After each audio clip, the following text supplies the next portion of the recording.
And it is the thing. Um, there we go.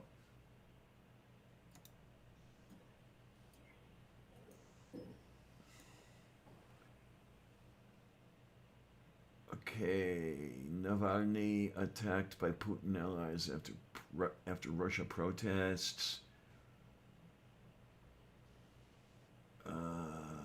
Let's see. In support of the arrested opposition leader Alexei Navalny, and following the release of the film Palace for Putin, okay, which revolves around the connection between Putin and a palace allegedly being built for him. Oh, for fuck's sake.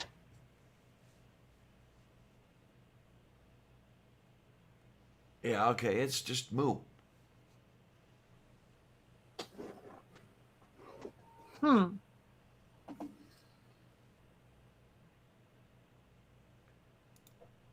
I'm starting to think that we need a really good set of protests here in the U.S. Hmm. because the crap isn't over yet. Nope. That's one of But the, you're going to have a hard time convincing some people of that because all they could see was Trump. yeah. Yeah, that's kind of where I was headed. Yeah, there are so many people who are not seeing that the problem isn't over. Mm-hmm. Ay. And that's going to run us into another really, really big problem. Um, I'm guessing that the midterms are going to really slap us in the arse. You've already got people complaining that they haven't got their checks yet. And they There's haven't. a lot of people who haven't even gotten the first one, apparently. Yeah, unfortunately. Um,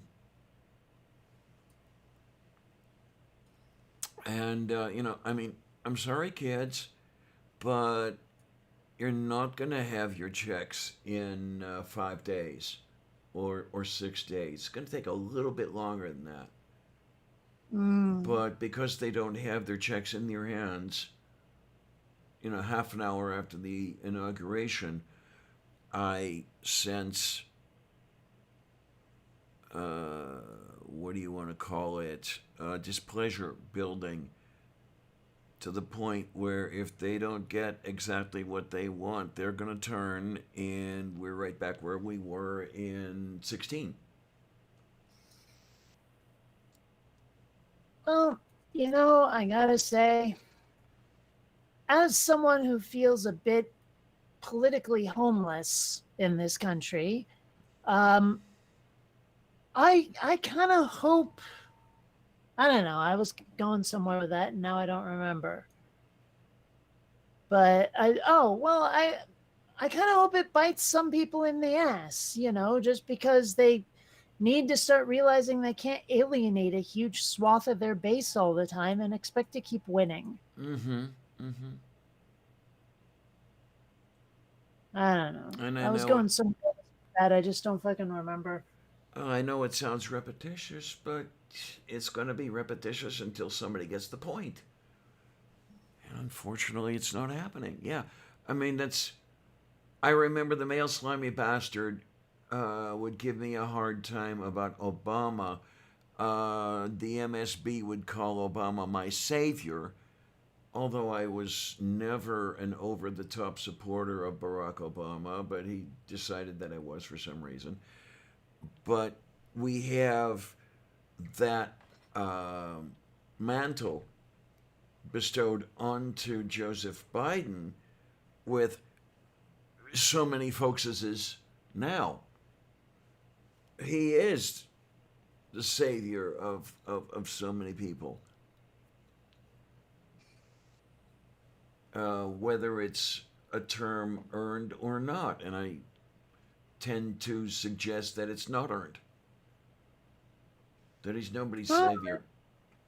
who is he even anyway? I mean, he's been a senator since for frickin' ever, Mm-hmm. and he's just like Captain Blandy Pants. What's the point? I don't know. Um,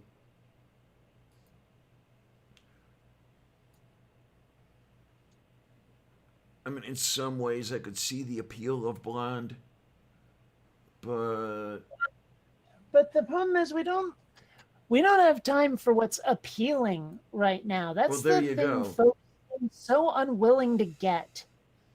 Yeah, yeah. The answers are always, we have to take baby steps, and I've had people tell me that in as many words. Um, and Not any of them explain why we have to take baby steps. because taking steps of any normal size will scare everybody. Uh, well, maybe people need to be scared. Okay, Mage Maybe said. that's Hmm, maybe that's the only way to get anything done is to make people afraid. Mage says, I do see why people are calling foul with the next round of checks. Even if they meant 1,400 on top of the 600, they never said that while running. Well, of course, because you want to sound as vague as possible to give the people you're talking to the opportunity to draw their own conclusions, which Well, would, favor what they want. Hmm? but anyone paying attention knew exactly what was coming. Oh, yeah. You know, like I never for a moment thought that this was going to be a total of 2,600. It didn't even occur to me until other people started bitching about it. Right, right. And then I was like, you really thought, okay. Yeah. Never assume that a politician is going to do anything beneficial for you. Yeah. Uh, Colleen likes Captain Blandy Pants, by the way. eh. Well, thank you. Yay. It was sort of a variant on something else, but I'll take credit. Oh man. Well, it in its own way kind of reminds me of Silverman, but yeah. Huh? Yeah, Silverman, Mr. Atheist Pants. I've never heard that. That's his Twitter handle. Oh, okay. And I have my own opinions about him, but that's another story entirely.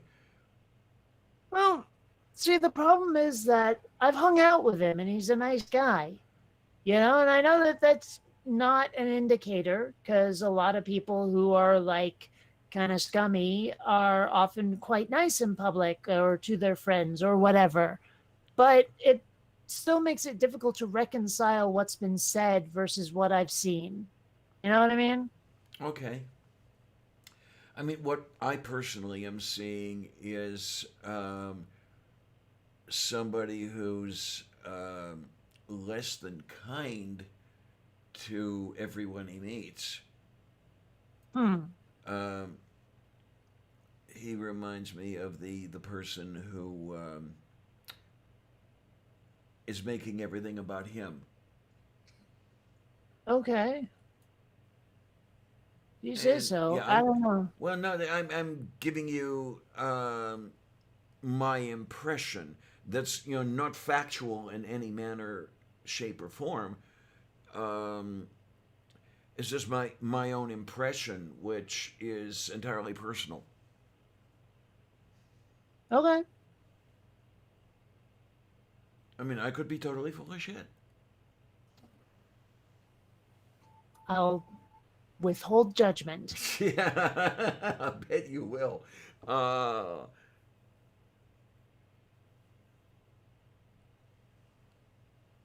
yeah, but a couple calls and responses that I've seen with him involved gave me to believe that he was making it all about being persecuted by everyone else. Well, I wouldn't know about that part. Mm. Anyway, moof beef. Yeah. I mean, as far as Mage. Actually, Hmm? I have to feed the cats. Meow. Yeah, you do, don't you? I'm amazed. I was not hearing meow, meow, meow, meow in the background there.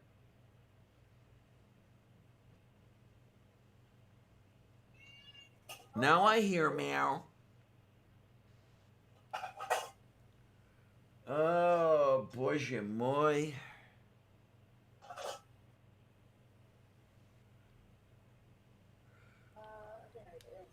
Oh. Yeah, and then Mage, the other one is, you're saying that everyone is acting like Biden will fix everything. There is that section of the populace that thinks that Biden has already fixed everything simply by sitting at the Resolute desk.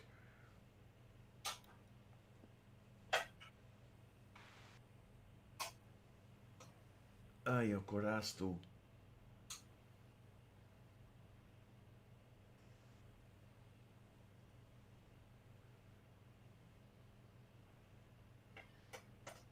Well, I'm going to find out more tomorrow about whether I'll be seeing how much of, whether I'll be seeing this play out. So that'll be interesting.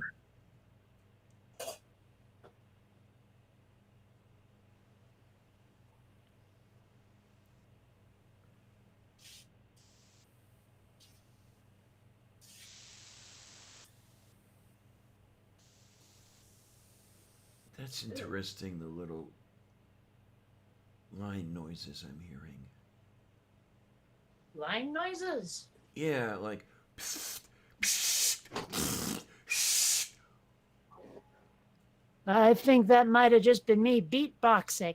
Oh, okay. Uh,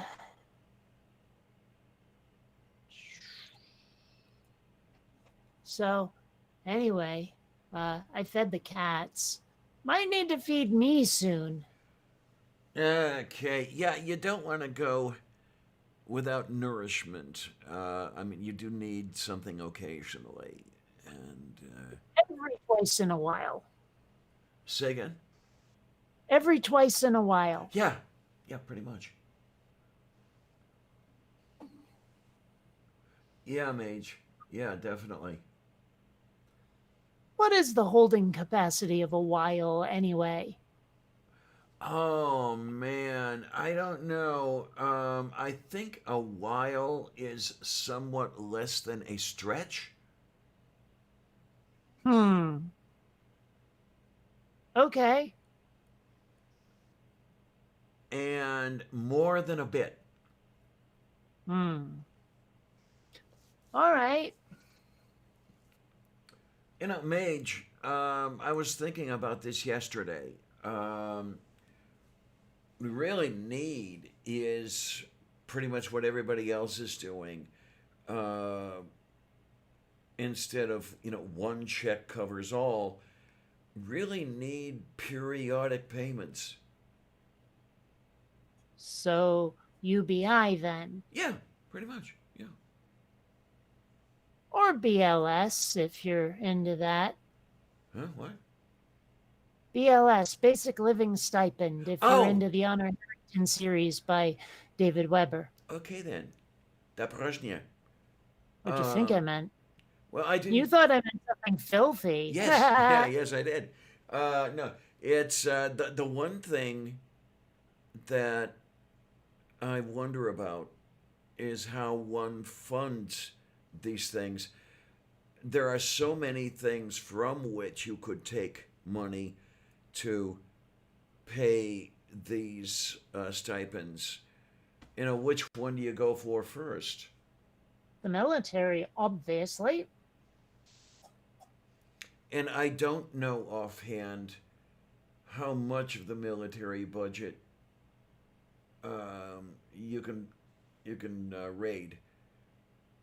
I mean, You there. can raid much all of it. I mean, let's put it this way: we increased enough in the military budget, just the increase, to almost completely cover free college for everybody.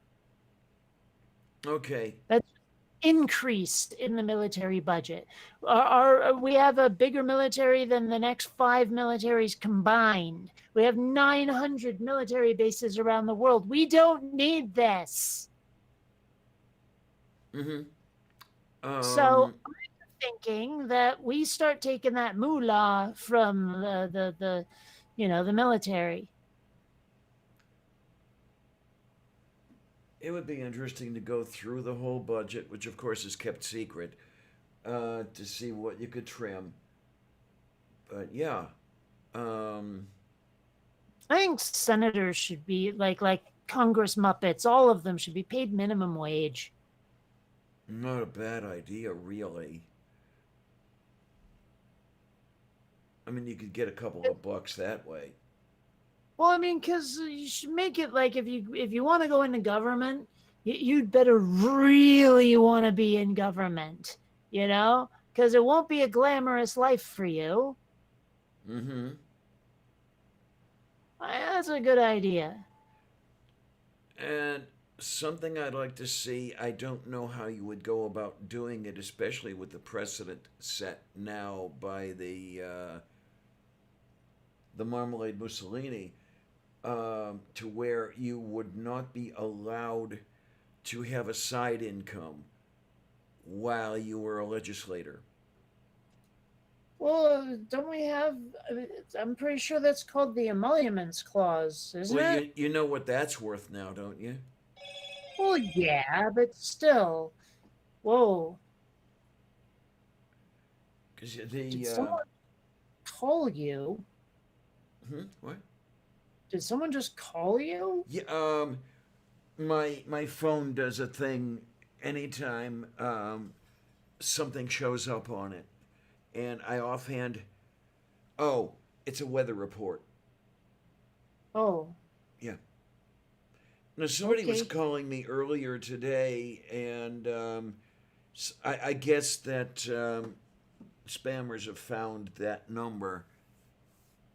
Oh, It was only my Star Trek phone that was getting the spam calls for a good long while there, and I liked it that way. But now my regular phone is being bombarded. okay. Um, Trying to think of where I was headed with all of this stuff. I don't know. I lost myself, but that's another story. Wasn't Hoboken again. I know that much. Say again, huh? Maybe it was Albuquerque. Yeah, there you go. I should have made a left turn there. Yeah.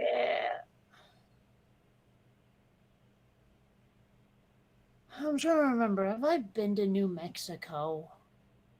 I know I've been to Arizona and Nevada. I don't think I've been to New Mexico. Okay, I have been to New Mexico. Why did I go to New Mexico? Well, when I was in New Mexico, I went to Alamogordo, where there is a wonderful museum of space flight.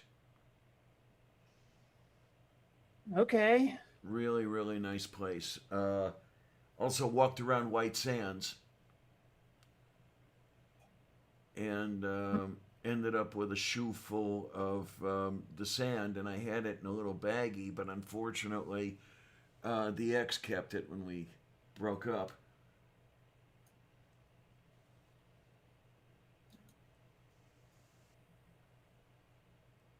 Well, What is still doing on the egg thing?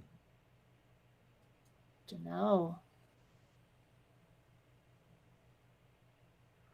Yeah, it's on Feels the. like Hmm. later than this.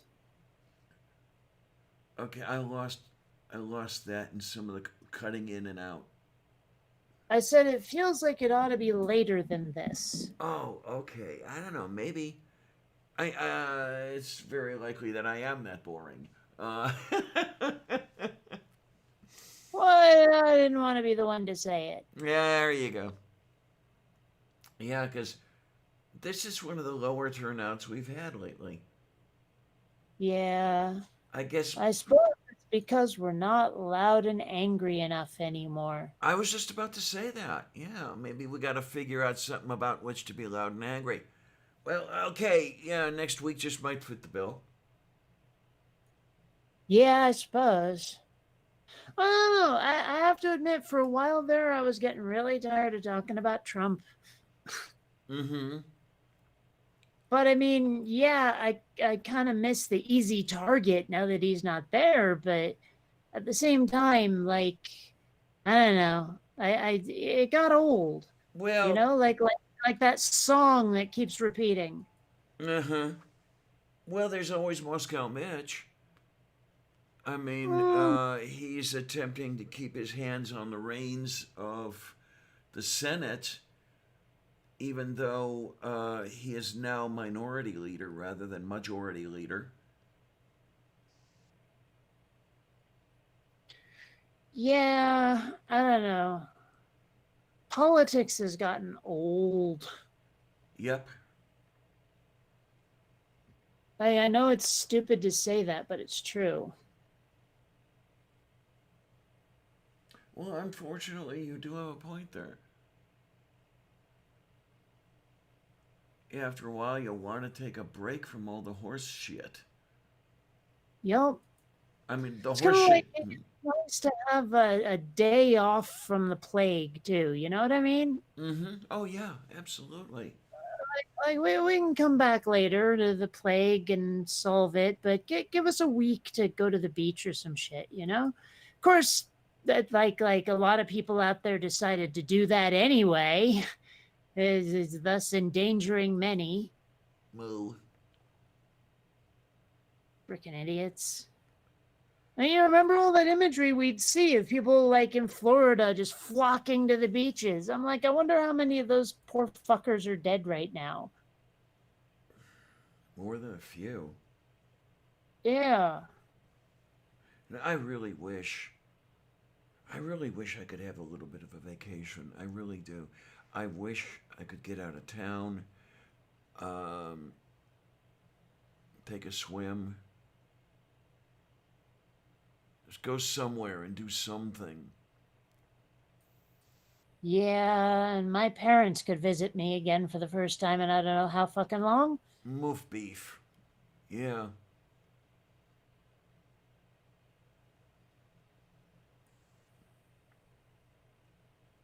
But it's just the way the plague has been handled that I don't know whether we'd be out of it by now had it been handled better, but um, we are still in it partly because it was handled so badly. Well, I wonder like if masks hadn't become partisan, what would have happened? Yeah, yeah.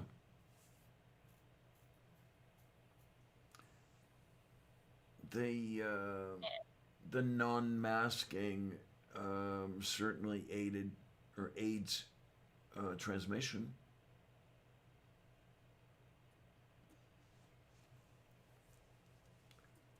Well, Yeah. yeah. And like well, you already know the lie we were told and why we were told it, I'm sure. And it's just like the fact that some people swallowed it hook, line, and sinker for no reason other than who said it to them.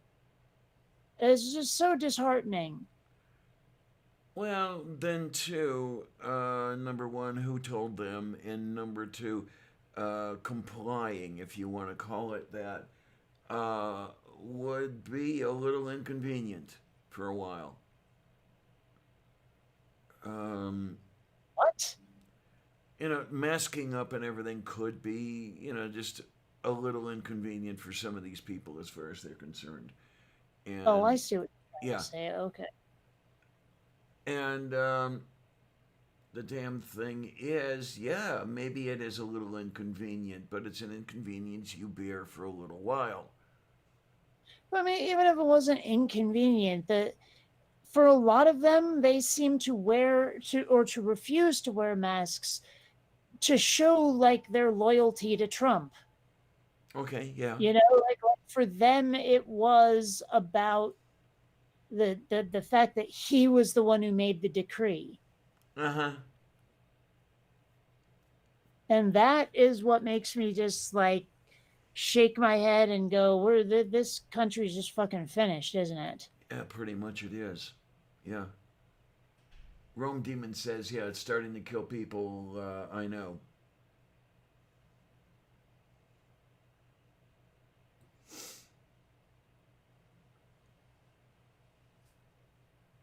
I know quite a few people I know have had it. Um, I don't know. I don't know whether anyone I know has died yet. Yeah. I've had a few people I've known have it. One of them has, in fact, died from it, but she was also like really fucking old. So, she wasn't really going to be around much longer anyway. Is this a family But member?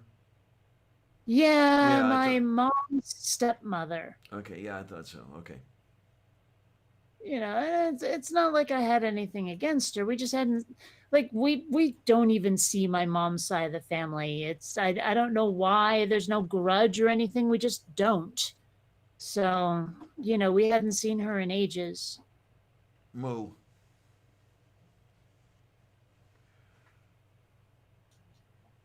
Oh my, I am not altogether sure I'm going to see the other side of this plague, but hopefully I'll find out a little bit more tomorrow. Yeah. I don't know. I should probably get some food into me. I. Intravenously? No, I was thinking like food. Well, you could always do a sandwich IV, right?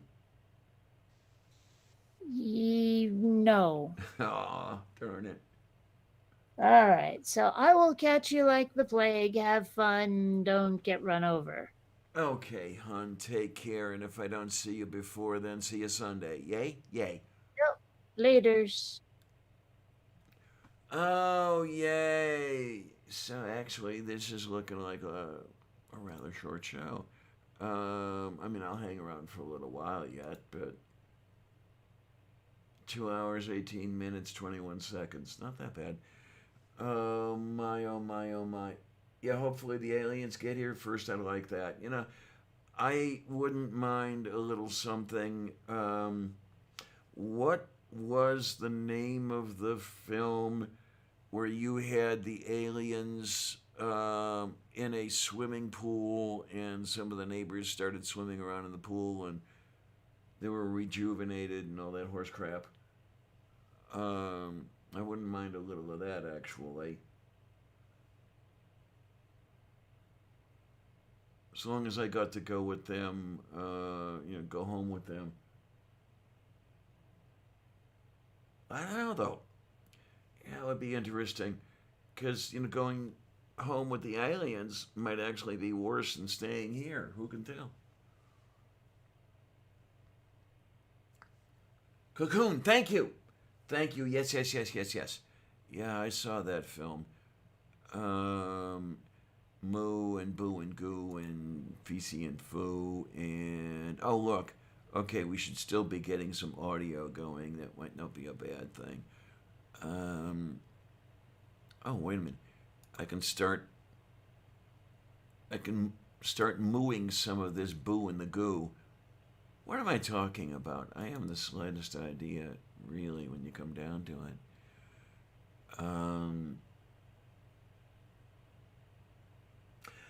Honey! Hi! Yay! Yeah, Catherine was wondering Sunday if you were going to show up. She sounded afraid of you showing up, honey.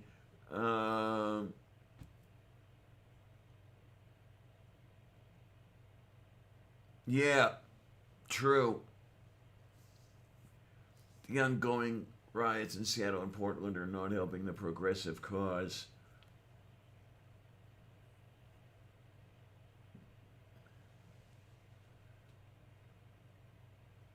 Oh, okay then. Okay. I haven't I haven't read any Chomsky in ages.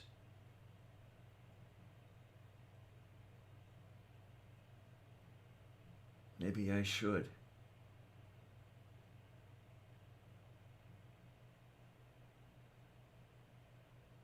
I'm not sure which way to take him, but that's another story entirely. Um, One thing I do know about Chomsky is that, at least last I knew, Lawrence Krauss idolizes him.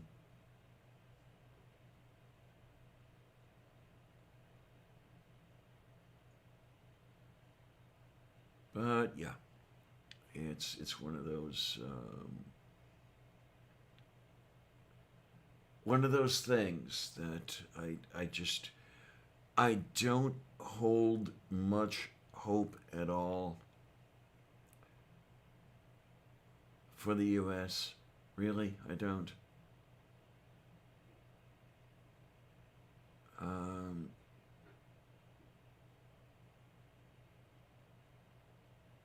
I mean, I'm kind of happy that I'm looking at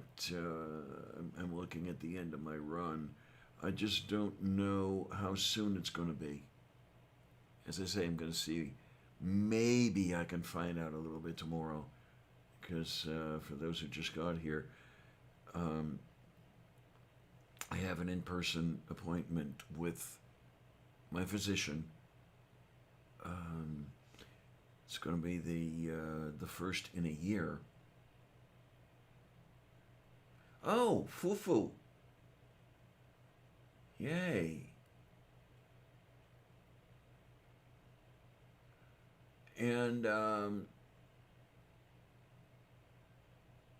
yeah, it's interesting. Just well, the way the symptoms have been going lately, it's the throwing up and everything. That's been no fun.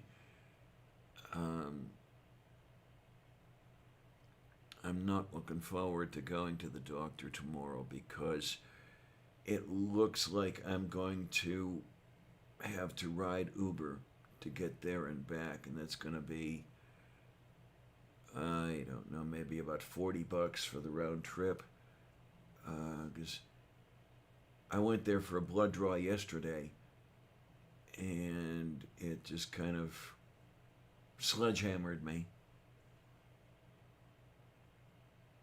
I still have to do something on film about that one, and I still have to publish the film I did when I was having my morning coffee yesterday. But we'll get there, see what happens.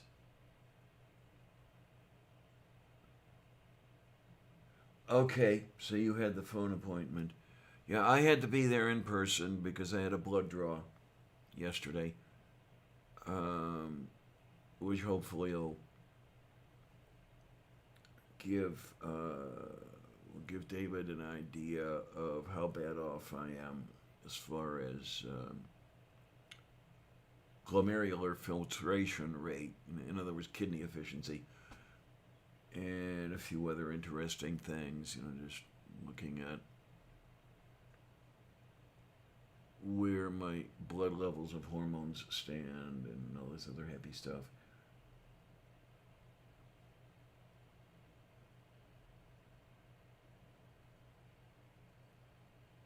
Yeah, many much different times now.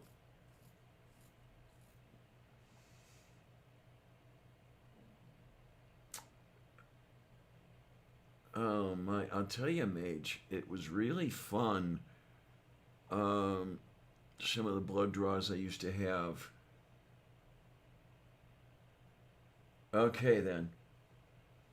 I'm trying to remember. I think the last blood draw I had before the most recent one was something like 9 vials. I mean, it checked everything. It was kind of interesting.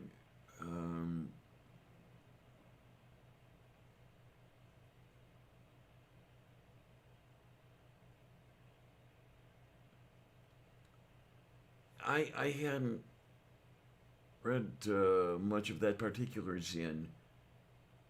The Zinn I know was Herbert Zinn, who used to write well, not exactly kid-oriented, but younger-oriented science, especially astronomy texts.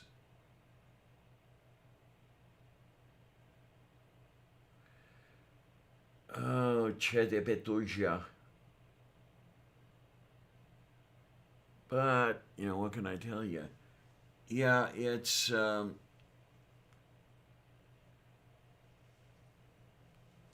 don't know what it is, to tell you the truth. God, this is old. War wounds on this rap from back in my smoking days.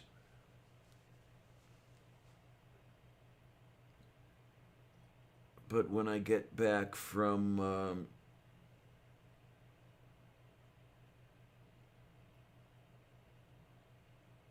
okay.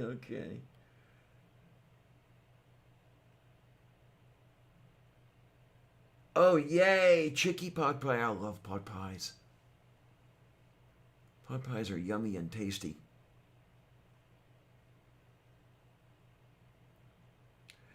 Especially when I make a turkey pot pie with a homemade crust.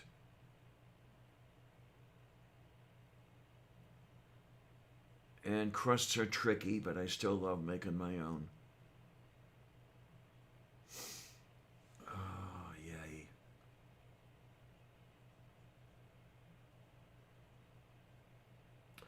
Ooh, that sounds like fun. There was a mention on some of the paperwork I completed yesterday of the possibility of free rides. That would be nice. Because, I mean, just walking from here to the bus stop does terrible things to me. I end up, later that day or perhaps early the next day, puking my guts out because that's all I have to puke out. It's all dry heaves.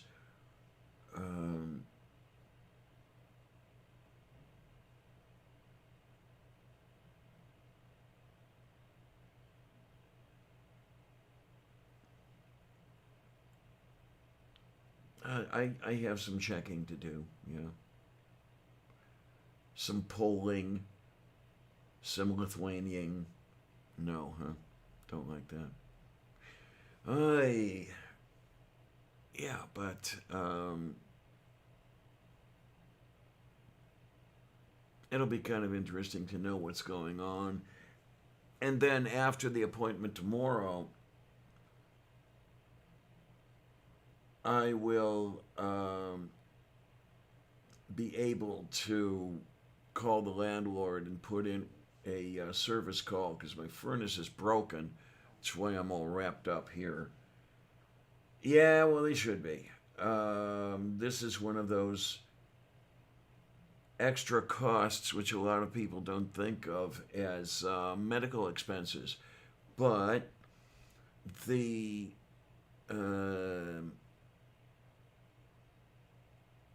stuff and things and the dry heaves and the throwing up and all that stuff go along with the exertion of being out and about. And yes, I can see that being, the cost of a ride here, there, and stuff. I could see that being a medical expense. I mean, for me to go, let's see. Oh, that's something I haven't done yet, and I have to. Well, I can see what happens after tomorrow. Maybe I'll be able to get an antiemetic or something, and then I'll have to go to the pharmacy anyway. But yeah, to go to the pharmacy and pick up a prescription, it's waiting for me. The round trip costs me $40 on Uber. So you know, okay, say I get a prescription, and then I also have a doctor's appointment.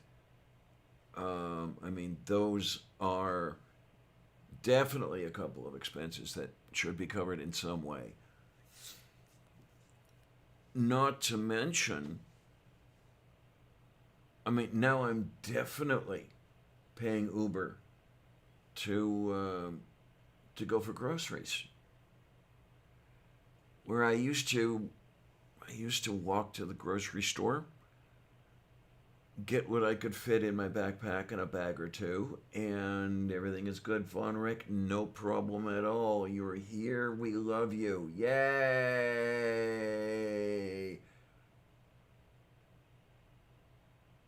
Well, friend in crisis needs you around, definitely. Yeah, my furnace broke. Um, and it broke in a way that it broke last winter. So, as far as that goes, a person with two working neurons to rub together ought to be able to figure out what's common between the two times it broke. It broke the same way. The burner does not come on when the blower comes on. So it's blowing cold air. I mean, that's what happened this time. That's what happened the last time. So somebody who knows the furnace should be able to figure that out now. Oh well, GeoSam, I'm gonna have to work on having the meds delivered. Um, See if I can't take care of that. It all depends on the way they would get here. Um, okay, one of the grocery stores does not have a delivery service. That's the local Save a Lot. The Squall Mart has a delivery service, but it's extremely limited, and I'm not able to get quite everything I need. So I'm stuck. What I've been doing is walking there and then paying $18 to come back home.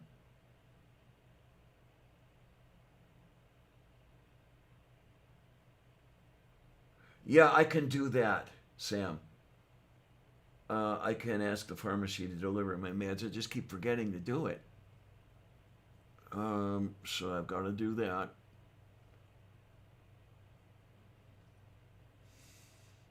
I know. Wait a minute. You have a straight neuron, Von Rick? Oh my.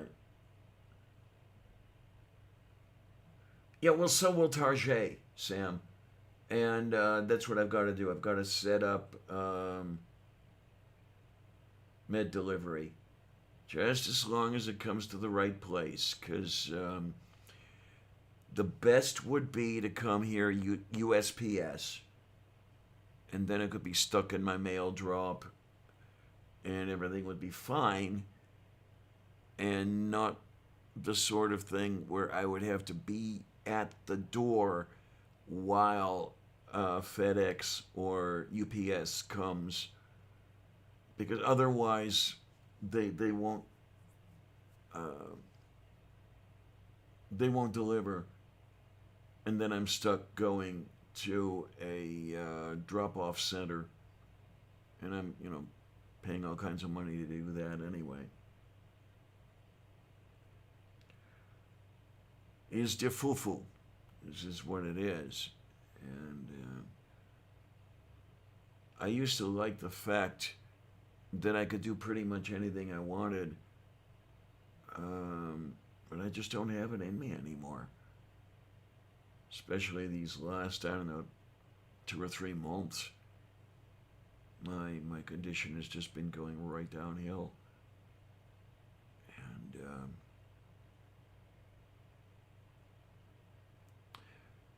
I have to have so much more done for me now than was the case then, and the problem with that is I simply can't afford it.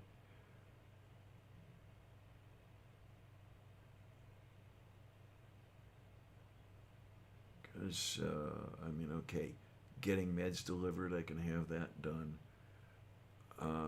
Getting groceries delivered, not so much. Or,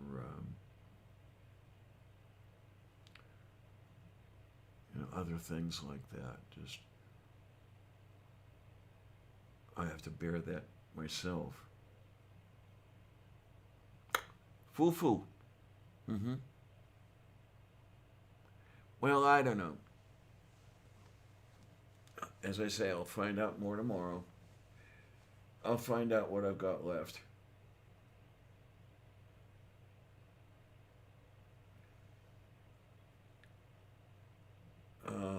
Yeah, intense dreams can be interesting. I hate it when the intense dreams I have are actually nightmares. That hasn't happened recently, and I'm kind of happy about that, so now it's going to happen again. Boo-boo? Or, boo-boo, boo-boo, boo-boo. Yes, boo-boo. Well, this is not the time of year to work on a garden where I am right now. No, January in Pittsburgh is not fun.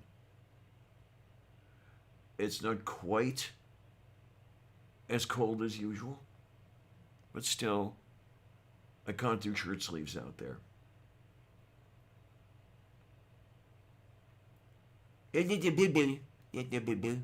Used to drive my ex nuts with that. Oh.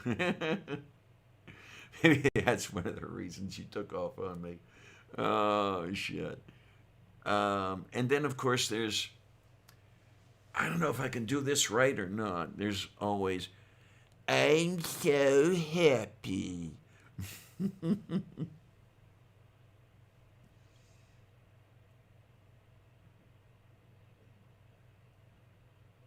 Oh, shit, man.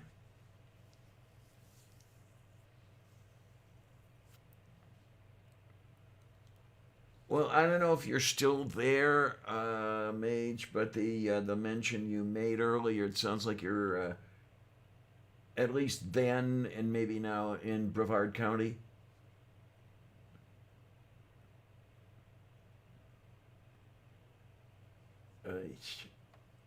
Yay! I'm so happy. I love Droopy. I really do. I love the cartoon where there were, like 1,000 Droopies just driving somebody insane. I forget who. But yeah, you had the one where he's peeking around and Droopy shows up. Boo!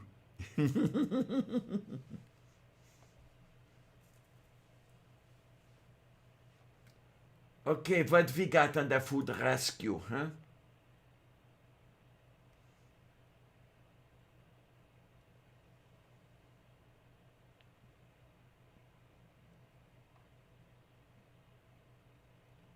I mean, I can tell where that is. The architecture gives it away.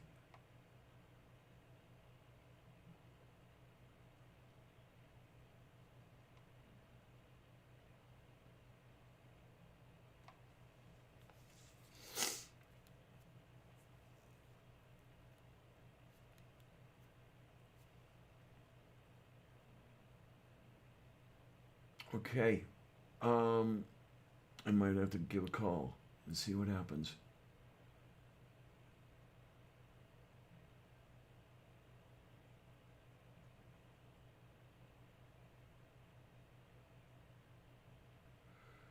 Ay, con esta.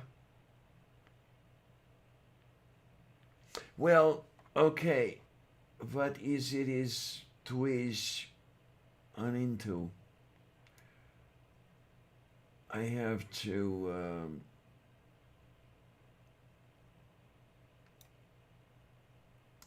synchronize all of my browsers. I gotta see what we can do with that.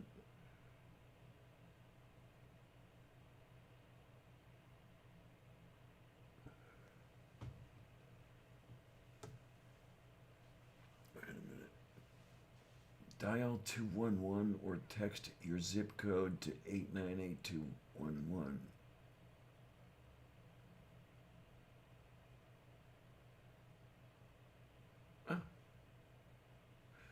Let me find a suitable envelope because envelopes have backs.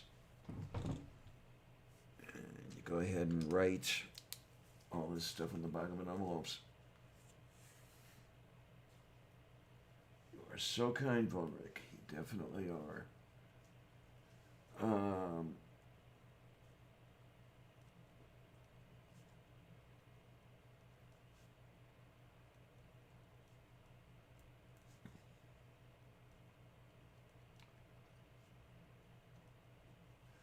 Palcuscetta peranta, move, move. I'm wondering if that's what's going to happen to me, Jeanette. I wonder, yeah, because it took a while for them to get the part here the last time around, and I think the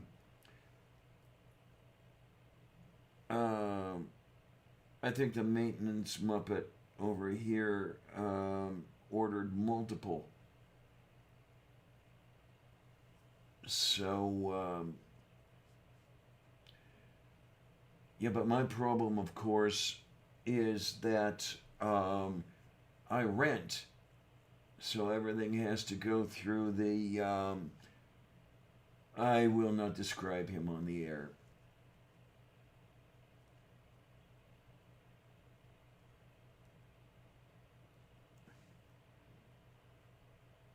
Not one of my favorite people. Well, he doesn't like me very much, so.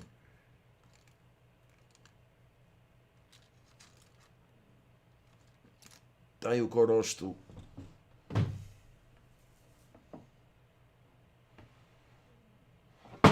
Taja, mato potreše kelekise. Moo.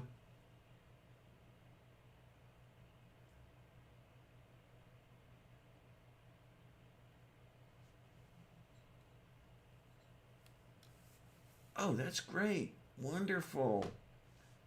So your city made a couple thousand homeless people move the points unknown. Jesus.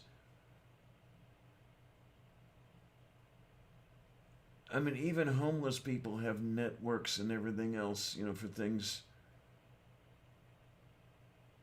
Hey, Beth, how you doing? Yay! Yeah, we're still going on here. Kate took off a while back, so she's feeding herself, and I'm kind of holding the fort here for a while. Oh my. Yeah, we're gonna see how things go. Yeah, I don't like it when things go wrong here because the people charged to fix those things never do it right. Hey, Seraphim. Hi, been a while. Yay. Oh my, oh my, oh my, oh my, oh my. Well, there's people showing up. Yes, no, they show up. Da Brozhny.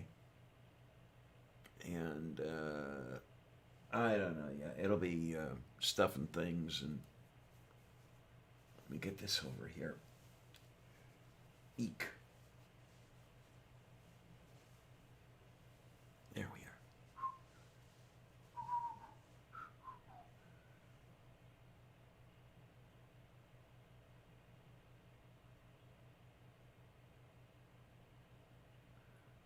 Oh, my dinner. I don't know. You know, honey, I'm not sure. Fish with steak fries. That sounds tasty. Out of steak. Okay.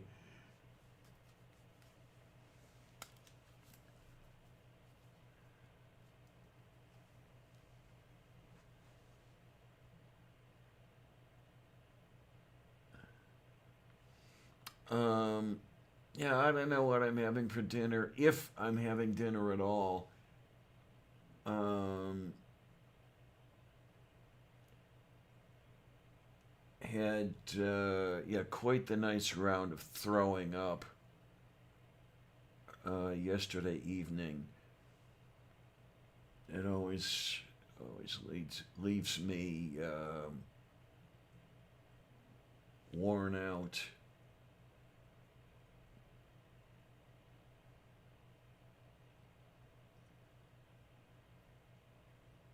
Ooh, chicken with balsamic glaze.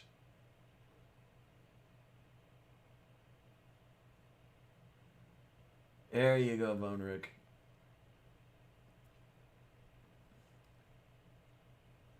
Keep in mind, Von Rick, you know that Beth lives in a tiny house, right?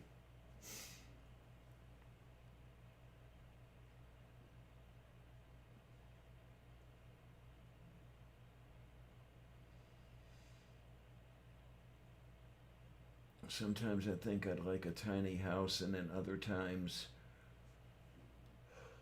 I read the difficulties one can have depending on the zoning in the various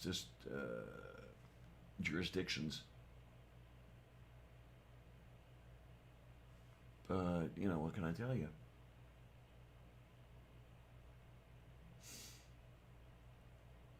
Oh my. Yeah. Oh my.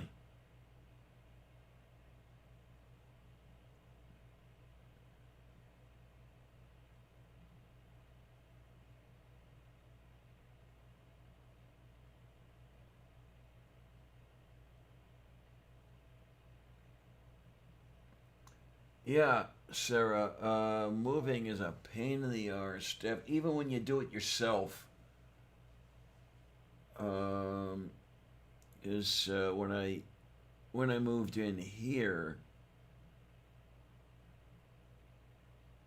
it cost me about half a grand, and I did it myself.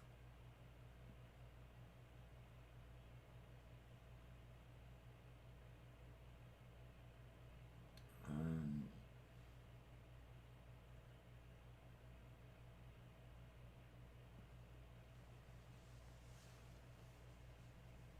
yeah, I did a bunch of stuff when I moved in here, and ended up incurring a good bit of debt.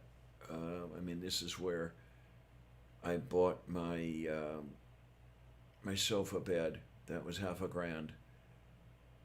Then renting the truck.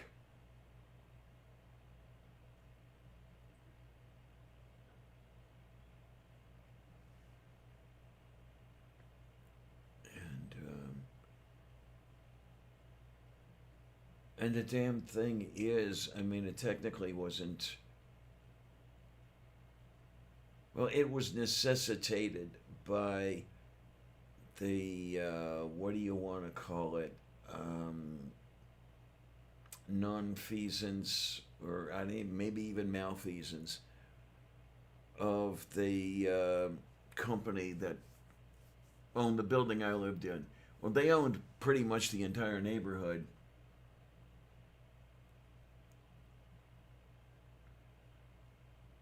Oy vey.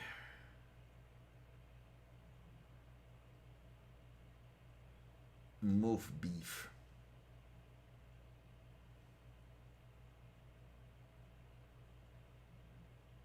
Huh?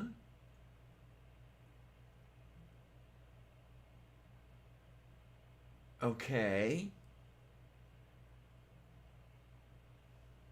Interesting is an adjective I never would have considered applying to myself, but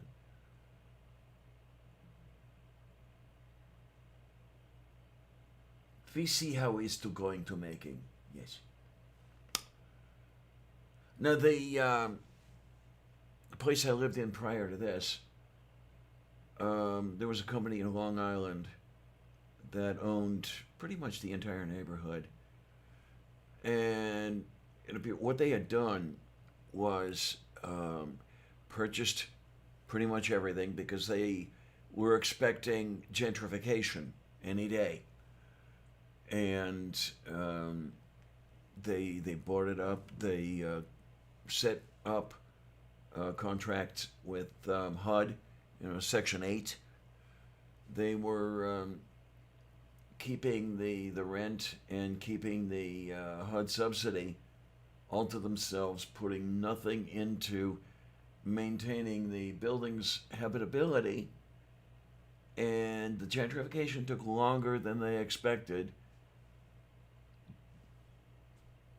Soon enough, the inspection scores were, like 5 out of 100, and that sort of thing. I mean, my building was leaning into the street. There were a couple of holes in the floor of my apartment, that sort of thing. HUD finally said, no, we're not paying you any more money. Go away.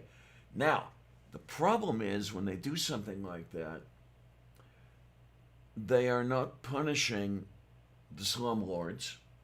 They are punishing the tenants. And the slumlords very likely, went on doing whatever they were doing somewhere else. But we, the tenants, had to find other places to live. I got really lucky finding this place.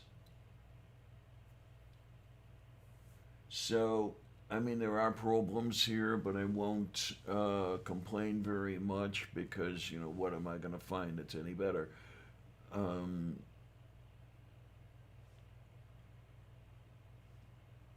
Stuff and things.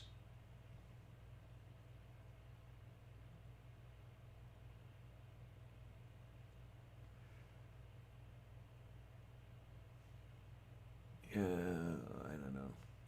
Soon enough, I won't have to worry about a place to live. There won't be any me to live anywhere, so it's one nice thing. Oh my, oh my.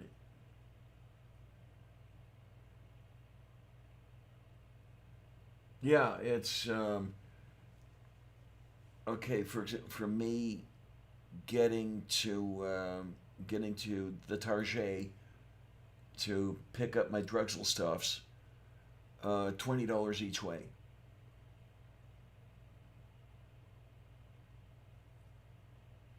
So that adds up.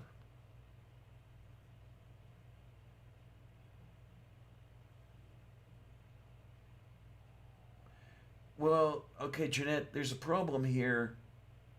You owned your place, right? I don't own this place. I rent. So there are loopholes to go through when you have a landlord, especially one that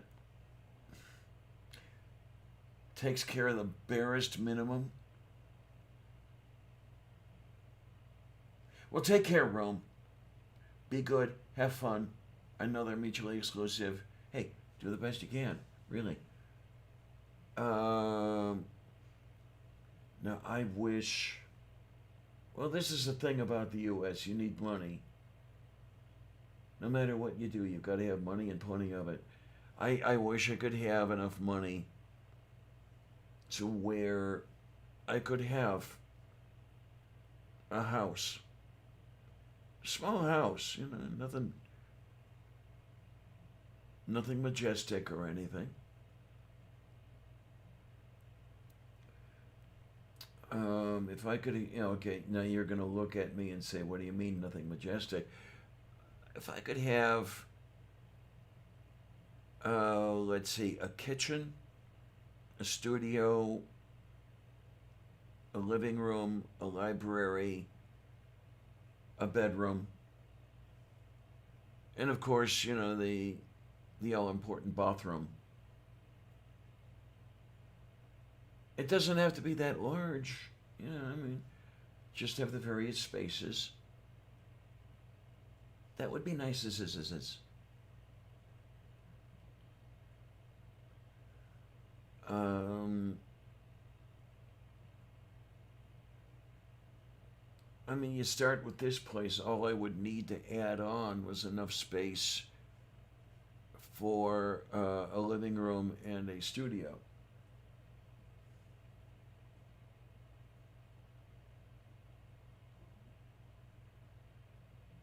Hey, Beth, it's no big deal. I mean, nothing I haven't gone through previously. I mean, the furnace broke in this same way a year ago. Um, the only thing I don't know is how long I'm going to have to be cold in here. Um, 'Cause it took, I think, close to 6 weeks the last time. And the landlord sent over a couple of space heaters. Now, there's a problem with space heaters. I get a heating subsidy, and it went directly to the gas company. So I cannot transfer any of it to the electric company. Space heaters would come out of my own pocket, and space heaters are not cheap. Sorry, they're just not. I don't own a space heater, B. Um, I suppose if I absolutely had to, I'd end up buying one. But this is the thing: to run the darn thing would cost me more money than I have. I mean, well, okay, I suppose I could quit eating. It would be no big thing for me to do that, and it might even be better because it's difficult for me to eat and keep it down, so I don't have to worry about anything malnourishment connected. It's I'm already headed there, so that's no big deal. Um, but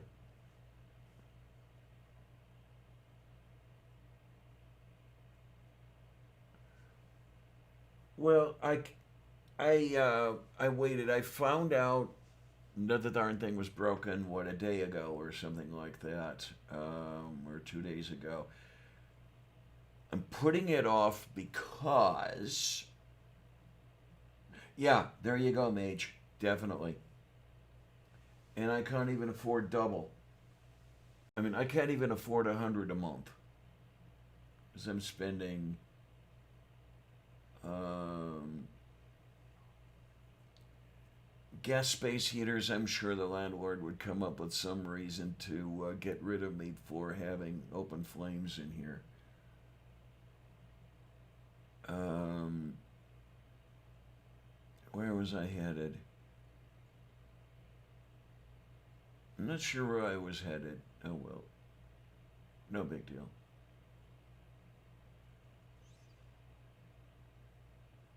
Oh, I found out a couple days ago. And I've been waiting because I did not want to put in the service call such that the maintenance Muppets would come here while I was in the midst of an appointment. Because honestly, I don't trust those fuckheads in here alone. It's going to be bad enough if I have to leave the apartment while they're working. Um,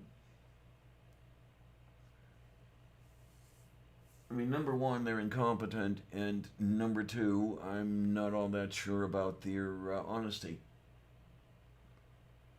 I do have some things that somebody might want, to pawn or something.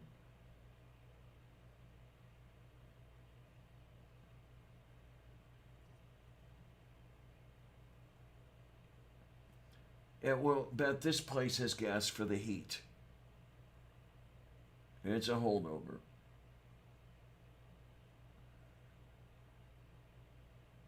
Yeah, I'm not sure how much more than 50 years this place has been here.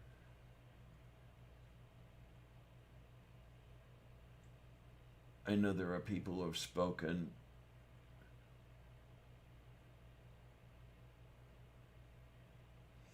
My furnace is a gas furnace. And what I think is happening, this is what happened the last time.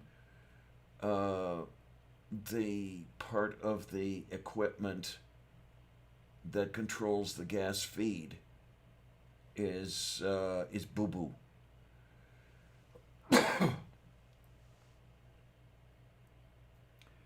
Yeah, because the symptom that's displaying is the flame is not firing up while the blower is going, and the thing is just blowing cold air. So yeah, something like that. It's interesting though. I mean, if this is the same problem that was the case the last time around, such a short MTBF, a very short mean time between failure, which leads me to believe that part of the reason it's bad now is the moron who did the repair the last time, or what he called the repair. Let's put it that way. And that's the other thing I've got to do, unfortunately, is move everything around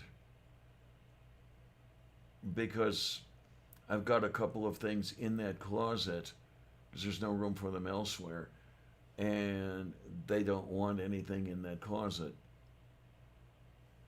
So, I'll have to take that stuff out. They'll do whatever they do.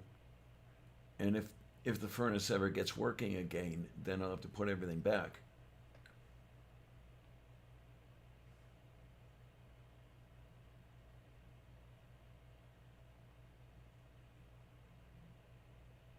All sorts of fun. Yeah, it's the thing about, well, I suppose this isn't the only place it happens, but living here, you barely have enough space to live. And I know, you're going to talk about 75 square feet. You barely have enough space to live and no space to store anything. Hey, TV, how you doing, honey?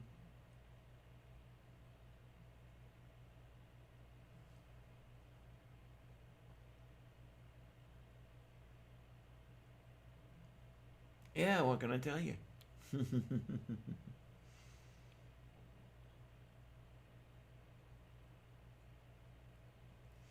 What's nice though is I've got a couple nicely warm perina, and I can have the two of them on the bed and just crawl under. Uh, no, I didn't say you were saying it was a complaint. No, you'd be complaining about me because I've got the 512 square feet and I'm still complaining about it. But no, I can crawl under the perina and I can be nice and warm just as long as I don't have to get out into the open here in the apartment. But sometimes you have to, unfortunately. And such is the life.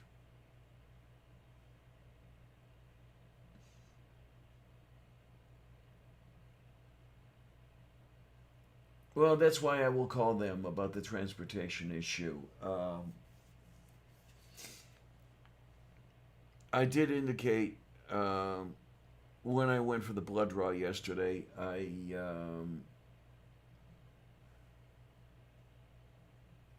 had to fill a whole bunch of paperwork. It's like buying a house.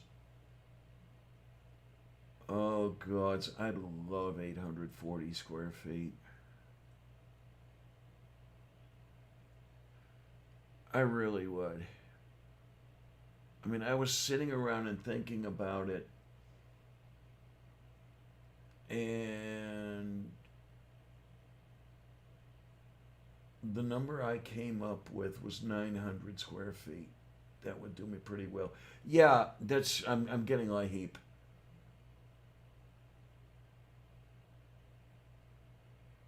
Oh, okay. So your house is taking up a less than 300 square feet. Okay.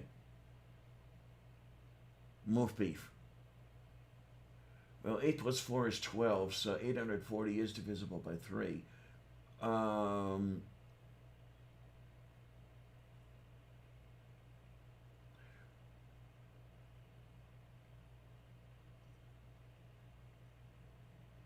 so, wait a minute. 260 square feet? Okay. Now, I was thinking of 900 square feet for the living area. Well, no, no, no. That's kind of I don't know, taking advantage of the cup. You might get you might get slapped for grabbing it. Oh my! I remember living in 900 square feet when I lived in Homestead, and my that was perfect. It really was. I ended up moving because the landlord sold to somebody on the other side of the state. And I mean, can you say absentee landlord? Yeah, I knew you could. And when John sold, that's when the problems decided to show up. Like, I mean, the leaking plumbing, leaking into the walls, and everything else like that. Or, using a reciprocating saw to carve nice big chunks out of my walls and floors.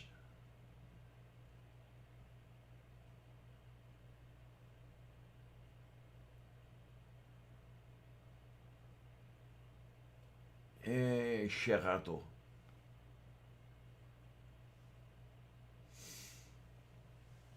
Well, I'm not going to have to worry about a place to live um, soon enough. It's not going to matter. Oh my. Gonna have to do a video on that one too. Sit around and bloviate.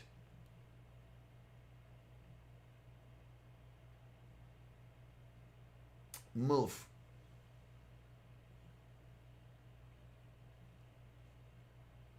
Absent landlord, right?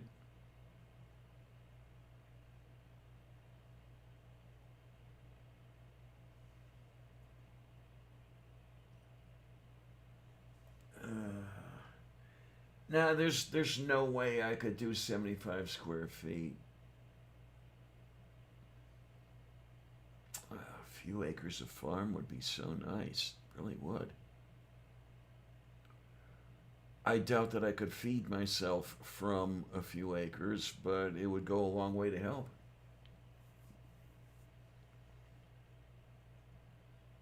I don't know, maybe I could now. I mean, I eat a lot less than I used to. And I'm finally down around my target weight. I've been as close as 3 pounds. Um, Now I think it's about 6 pounds over my target weight. Um, it's nice to have lost that much weight.